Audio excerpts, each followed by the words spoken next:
Good morning students, how are you? Fine बेटा, आज हम करेंगे +1 class chemistry chapter 2 next topic जो है स्टडी ऑफ स्पेक्ट्रा, या आप ये कह सकते हैं स्टडी ऑफ एटॉमिक स्पेक्ट्रा। देखिए बेटा, हम लोगों ने स्टडी किया था इलेक्ट्रोमैग्नेटिक स्पेक्ट्रम के बारे में, और जो इलेक्ट्रोमैग्नेटिक स्पेक्ट्रम था बेटा, वहां पर आप लोगों को बताया गया था। देखिए भी हमारे पास एक सीरीज होती है जिसमें हम कम वेवलेंथ से लेके और हाई वेवलेंथ तक जाते हैं, और हाई फ्रीक्वेंसी से कम फ्रीक्वेंसी की तरफ जाते हैं। मीन्स वेवलेंथ और फ्रीक्वेंसी क्या थी, एक दूसरे के अपोजिट थी। और उसी में एक रीजन ऐसा देखा गया था जिसके अंदर जो विजिबल रीजन नाम दिया गया, और उसी में जो वेवलेंथ ऑफ कलर है वो हमारे को क्या दिखाई देते हैं। इसी चीज को आगे बढ़ाते हुए जो स्टडी ऑफ स्पेक्ट्रा है बेटा, इसके अंदर हम बात करेंगे भी जो कोई भी लाइट एमिट या एब्जॉर्ब हो रही है तो बेटा वो किसी भी सोर्स की सहायता से होती है। तो क्या कहते हैं, देखिए भी जो स्टडी ऑफ स्पेक्ट्रा है इसके अंदर भी depending upon the nature of the radiation. अभी जैसे मैंने बताया भी जो इलेक्ट्रोमैग्नेटिक स्पेक्ट्रम था उसमें आप लोगों ने बेटा देखा था भी अलग अलग रीजन था। तो उसी बेस पे जो कहते हैं भी नेचर ऑफ द रेडिएशन है बेटे, उसके ऊपर डिपेंड करते हुए हमने ये देखा भी एमिटेड और एब्जॉर्ब द स्पेक्ट्रा, भी जो नेचर ऑफ रेडिएशन है उसके अकॉर्डिंग जो रेडिएशन को एमिट या एब्जॉर्ब करता है स्पेक्ट्रा, हम इसको क्लासिफाई करते हैं 2 टाइप्स में। इसको 2 भागों में बांटा गया। फर्स्ट वन एमिशन स्पेक्ट्रा, और सेकंड बेटा इसके अंदर जो है वो है एब्जॉर्प्शन स्पेक्ट्रा। तो ये 2 स्पेक्ट्रा इसके अंदर आप लोगों ने क्या करना है, स्टडी करना है। आगे इनके भी जो है पार्ट्स होंगे, हम उनको स्टडी करेंगे। तो फर्स्ट जैसे बेटा हम स्टडी करते हैं एमिशन स्पेक्ट्रा को। एमिशन स्पेक्ट्रा में ये कहता है बेटा भी जो रेडिएशन एमिट या एब्जॉर्ब हो रही थी, तो ये नोटिस किया गया, it is notice when the radiation emitted from a source. भी कोई भी सोर्स है, आप एक इलेक्ट्रिक बल्ब ले लीजिए या आप सन ले लीजिए, जो सनलाइट है, तो वो एक सोर्स है बेटा, और जो रेडिएशन है वो एमिट हो रही है from a source or pass through a prism. हम इसको एक प्रिज्म में से पास करवा के देखेंगे, देन वो जब रिसीव होएगी उसके प्रिज्म के फ्रंट पे जो फोटोग्राफिक प्लेट है बेटा, तो उसमें देखेंगे radiation can be emitted in A number of ways. बहुत सारे वेज हैं जिसके अंदर जो ये रेडिएशन है बेटा, ये क्या हो रही है, एमिट हो रही है।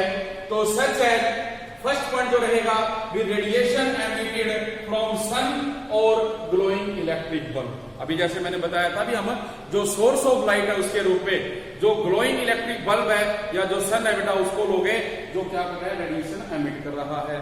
Number 2, by passing electric discharge through a gas at low pressure. याद कीजिए हम लोगों ने किया था कैथोड रेज और एनोड रेज। तो वहां हमने जो ग्लास की बेटा डिस्चार्ज ट्यूब ली थी, उसमें हमने कहा था भी डिफरेंट गैसेस लेनी है और उनका जो प्रेशर है वो हमें लो रखना है। तो उस डिस्चार्ज ट्यूब में जिसमें प्रेशर हमने गैस का लो रखा हुआ है, आप उसमें इलेक्ट्रिक करंट पास करेंगे तो वो उससे क्या होती है, ग्लो। तो वही बात है, by passing electric discharge through a gas at low pressure. मतलब जो ये रेडिएशन हैं इनको हम पास करवा रहे हैं एक इलेक्ट्रिक डिस्चार्ज ट्यूब में से जहां पे प्रेशर क्या है, लो है। और तीसरा पॉइंट बेटा, by heating a substance to high temperature. भी एक सब्सटेंस को हम एक हाई टेम्परेचर में बेटा क्या करेंगे, हीट करेंगे। तो जब आप उसको हीट करोगे तो वो क्या करेगा, रेडिएशन एमिट करेगा। तो उन रेडिएशन को जो एमिट हो रही है या एब्जॉर्ब हो रही है, उससे एक स्पेक्ट्रा प्रोड्यूस होगा। तो इसके बेस पे जो एमिशन स्पेक्ट्रा है इसको फर्दर 2 टाइप्स का बताया गया है। हम आगे जो स्टडी करेंगे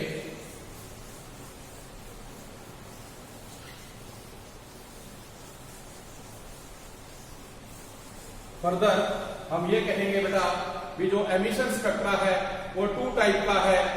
एक तो है कंटिन्यूअस स्पेक्ट्रा, और दूसरा बेटा इसमें आएगा लाइन स्पेक्ट्रा। अब 1 बाय 1 हम इनको क्या करेंगे, डिस्कस करेंगे। तो जैसे सबसे पहले जैसे आपके पास है कंटिन्यूअस स्पेक्ट्रा। इस कंटिन्यूअस स्पेक्ट्रा में बेटा क्या होगा भी आप जो है कोई भी एक सोर्स ऑफ लाइट लेंगे और जब बेटा आप क्या करेंगे जो सोर्स ऑफ लाइट लेंगे उसकी लाइट को सबसे पहले एक स्लिट में से पास करवाएंगे, फिर जब ये लाइट स्लिट में से पास होगी तो ये प्रिज्म में जाएगी और प्रिज्म से जब ये बाहर आएगी बेटा तो एक फोटोग्राफिक प्लेट लगी होगी जिसके ऊपर जाके ये डिस्ट्रीब्यूट हो जाएगी। तो हम वो अरेंजमेंट ऐसे ले सकते हैं कि आपके पास ये बेटा सन है, किसके रूप में, सोर्स ऑफ लाइट के रूप में जो आप ले रहे हो, सोर्स ऑफ लाइट। और यहां हमने क्या किया, ये स्लिट लगा रखी है बेटे, क्या नाम दे रहे हैं इसको, स्लिट। तो जब लाइट यहां से बेटा आएगी स्लिट में से जाएगी और यहां हमने क्या किया, ये एक प्रिज्म लिया हुआ है, ये लाइट बेटा इस प्रिज्म में जा रही है और जब ये इस प्रिज्म में जाएगी तो आप लोग देखेंगे बेटा ये यहां से क्या होगी, स्प्लिट हो जाएगी। तो जब ये इसमें जाएगी बेटे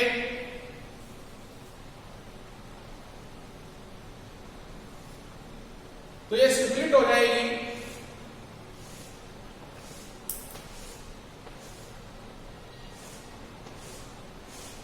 और ये इस फोटोग्राफिक प्लेट पे जाएगी बेटे। और जब ये इस फोटोग्राफिक प्लेट पे जाएगी, splitting of white light, this is photographic plate. तो बेटा ये देखिए जो लाइट है ये फोटोग्राफिक प्लेट पे बेटा आ रही है और ये यहाँ पे क्या होगी, 7 कलर्स के अंदर क्या होगी, डिस्ट्रीब्यूट हो जाएगी, जिसे हम नाम देते हैं विबग्योर, जिसमें ये कहते हैं कि जो रेड कलर है बेटा इसकी वेवलेंथ सबसे ज्यादा है, जबकि जो वायलेट कलर है इसकी जो लाइट है बेटा वो सबसे कम है। तो इसमें क्या कहा जाएगा बेटा, इसमें ये कहेंगे भी व्हेन सनलाइट, जो ये सनलाइट है बेटा ये पास होएगी सबसे पहले स्लिट में से, उसके बाद ये कहां जाएगी, प्रिज्म में जाएगी, तो हम ये कहेंगे भी व्हेन सनलाइट और white light emitted from A heat glowing electric bulb, या आप ये कह सकते हैं भी जो सन है वो कहां जाएगी, स्लिट में से, and then from a glass prism, और फिर बेटा वो किस में से जाएगी, ग्लास प्रिज्म में से जाएगी। देखिए यहां आप लोग देख सकते हैं कि ये ग्लास प्रिज्म में से जा रही है बेटा और ये 7 कलर्स में क्या होती है, डिस्ट्रीब्यूट हो जाती है from violet to red colour. Therefore जब ये इस तरह से बेटा क्या होगा, एक स्पेक्ट्रम बनाएगी, तो इसको आप क्या नाम देते हैं, the spectrum is known as continuous spectrum. तो देयरफॉर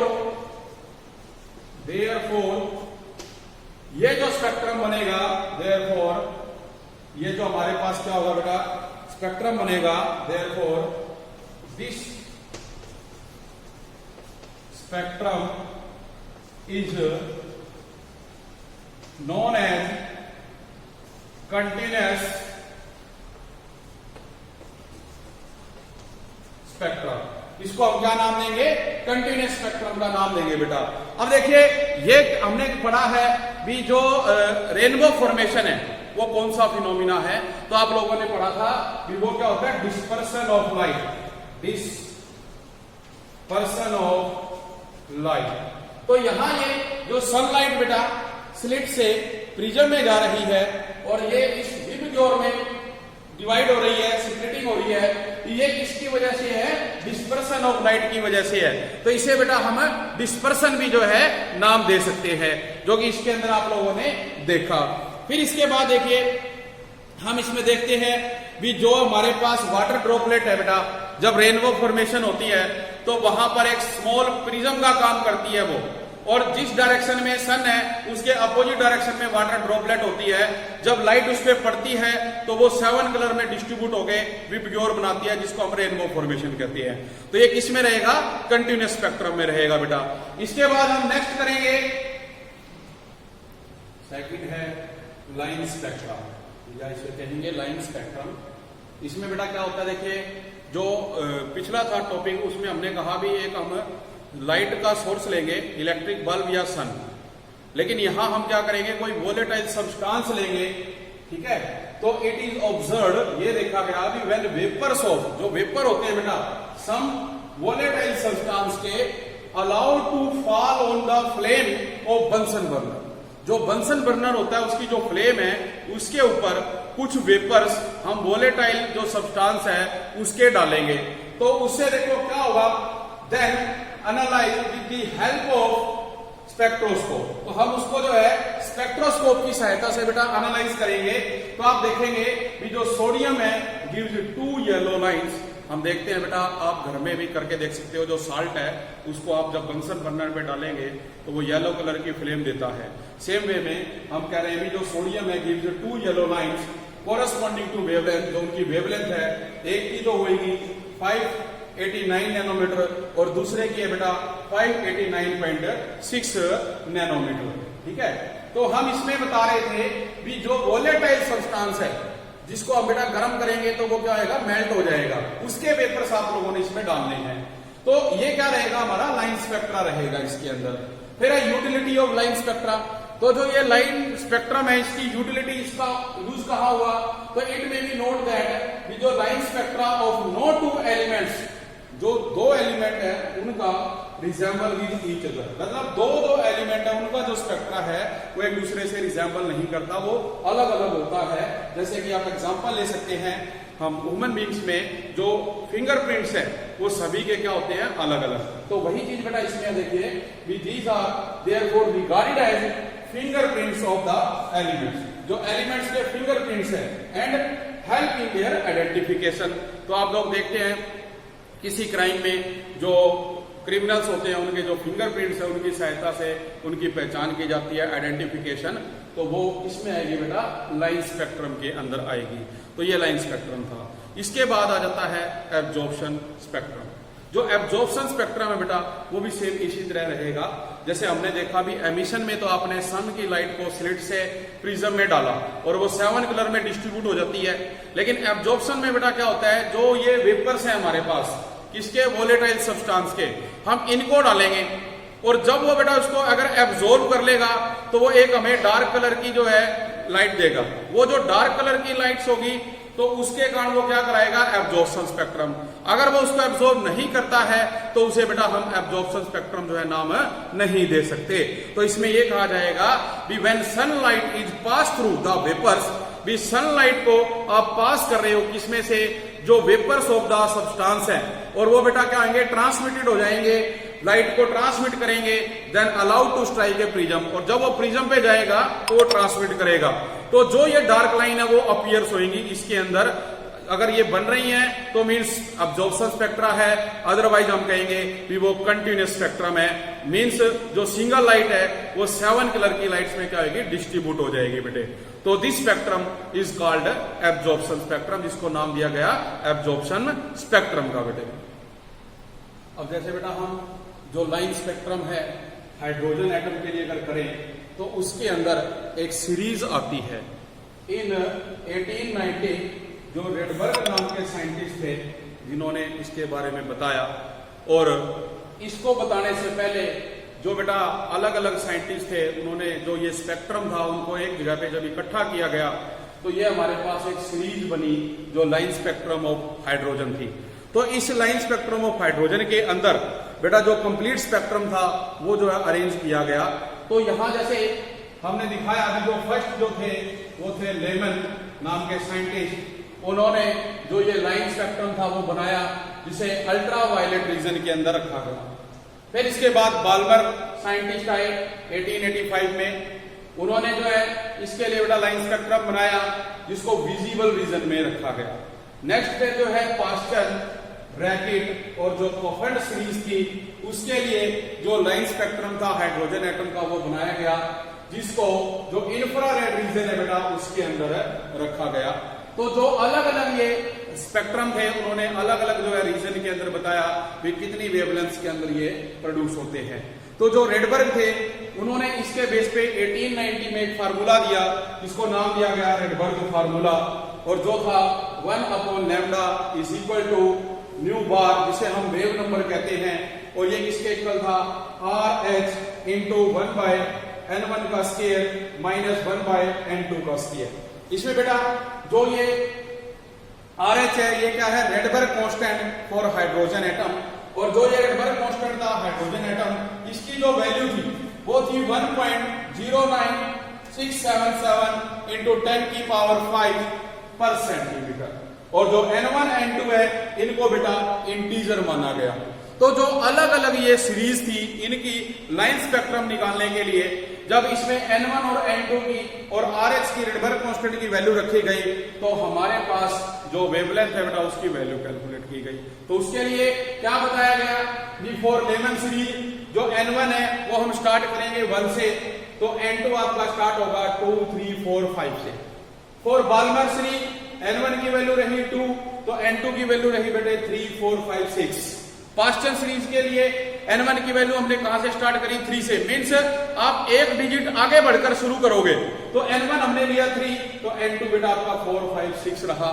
फॉर ब्रैकेट सीरीज इसमें N1 की हमने 4 ली वैल्यू, तो N2 5, 6, 7। अगर आप बात करोगे कोफेरेंट सीरीज की तो उसमें अगर हम N1 की वैल्यू लेते हैं 5, तो N2 की जो वैल्यू है बेटा वो आपकी रहेगी 6, 7, 8 इस तरह से। तो इन वैल्यूज को कैलकुलेट करके इसको जब हमने रखा तो हमारे पास जो एग्जैक्ट लाइन स्पेक्ट्रम की वैल्यू है वो कैलकुलेट की गई। तो सबसे पहले जो बाल्मर थे 1885 में उन्होंने इसको डिस्कस किया, बाल्मर फार्मूला जो है इसका नाम रखा गया। तो ये जो फार्मूला डिराइव हुआ on the basis of bore quantum theory बेटे, तो इस फार्मूले को यूज किया गया था। तो जो वेवलेंथ थी और बेटा जो वेव नंबर थे स्पेक्ट्रल लाइंस के in the visible region, means that visible region, इसके अंदर बेटा क्या किया गया, इनको रखा गया। तो ये हमारे पास इस तरह से क्या हुआ, इसका फार्मूला बना। इसके बेस पे अपने को न्यूमेरिकल्स भी बेटा बुक में दिए हुए हैं। नेक्स्ट टॉपिक इसके बाद जो आ जाता है बेटा वो है failure of Rutherford model of atom. भी जो रदरफोर्ड ने एटम का मॉडल हमें बताया था उसका जो फेलियर था उसके बारे में बताया। तो उसमें यह बताया गया भी कोई भी जो एक इलेक्ट्रॉन है वो बेटा न्यूक्लियस के सराउंडिंग में रिवॉल्व करता रहता है, और वो जब स्पाइरल फॉर्म में रिवॉल्व करता रहता है तो बेटा वो एक स्टेज ऐसी आती है जब उसके सेंटर में आके क्या होता है, खत्म हो जाता है। तो इस चीज को जो है दूर करने के लिए जो दूसरे साइंटिस्ट थे उन्होंने थ्योरी दी, उन्होंने जो है एक्सप्लेनेशन दी। तो इसके बेस पे जो रदरफोर्ड का मॉडल एटम था जब ये फेल हुआ तो नेक्स्ट जो बोर मॉडल ऑफ एटम है वो आए, और बोहर ने जो है इसके बारे में बताया कि किस प्रकार से जो मॉडल ऑफ एटम है वो होता है। तो इसको हम डिस्कस करेंगे नेक्स्ट लेक्चर में। आज हम करेंगे बेटा इतना, आपने इसको अच्छे ढंग से करना है। Thank you very much.